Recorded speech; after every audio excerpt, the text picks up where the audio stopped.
And now it's time for Mr. Noisy's book. Mr. Noisy was very, very noisy person indeed.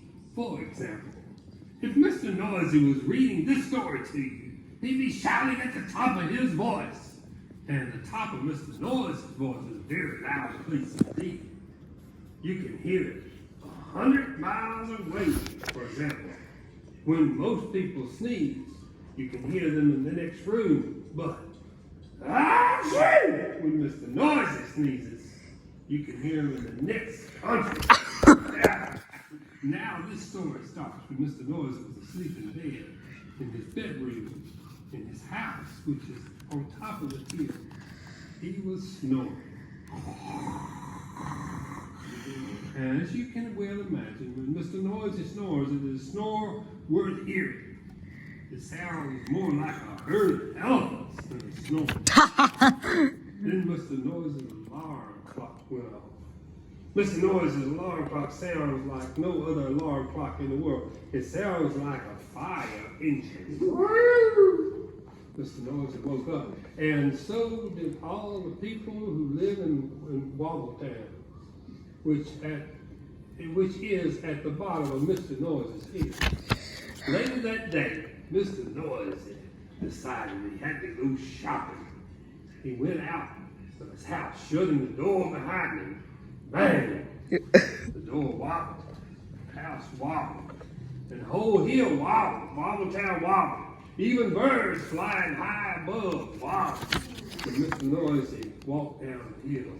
Clunk, clunk, clunk. He walked into the baker's shop. Crash went the door as he opened it, and bang went the door as he shut it.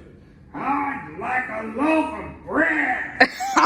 Mr. Noisy to Mrs. Crumb, the baker's wife. Mrs. Crumb trembled and sold him a loaf.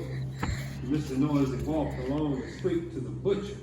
Clunk, clunk, clunk. He walked to the butcher's shop. Crash went the door as he opened it. Bang went the door when he shut it. I'd like a piece of meat! Boomed Mr. Noisy to Mr. Bacon, the butcher. Mr. Bacon trembled and sold him some meat. Afterwards, Mrs. Crumb and Mr. Bacon went in the street. We really must do something about Mr. Noisy being so noisy. Absolutely. Replied Mr. Bacon. But what? I know. Said Mrs. Crumb. And she whispered into Mr. Bacon's ear. Mr. Bacon smiled a small smile, which grew into a broad grin. Mrs. Clark, He said. I think we have the answer. One day, Mr. Noisy again went shopping down to Wobbletown. Clunk, clunk, clunk. He went to Mrs. Crumb's shop. I'd like a loaf of bread, he boomed. Sorry, what did you say? Asked Mrs. Crumb, pretending not to hear. I'd like a loaf of bread, Mr. Noisy shouted. Sorry. Said Mrs. Crumb, putting her hand to her ear. Can you speak up a bit, please? I'd like a loaf of bread, I can't hear you. replied Mrs. Crumb. Mr. Noisy gave up and went out. Mr. Noisy went into Mr. Bacon's shop. I'd like a piece of meat. Mr. Bacon pretended not to notice. I'd like a piece of meat. Did you say something? Mr. Bacon. I said I'd like a piece of meat. Roared Mr. Noisy. Said Mr. Bacon. Mr. Noisy gave up and went out and went home and went to bed home. This person. Day after Mr. Noisy tried again, and he went into Mrs. Crumb's shop. I'd like a loaf of bread, he boomed. A what? Asked Mrs. Crumb. Mr. Noisy started to shout at the very top of his voice, a loaf of... And then he stopped. And then he said quietly, I'd like a loaf of bread, please, Mr. Crumb. Mr. Crumb smiled. Certainly.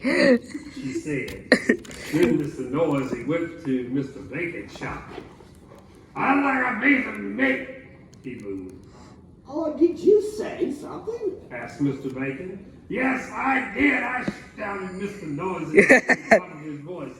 I said I'd like, and then he stopped and he thought.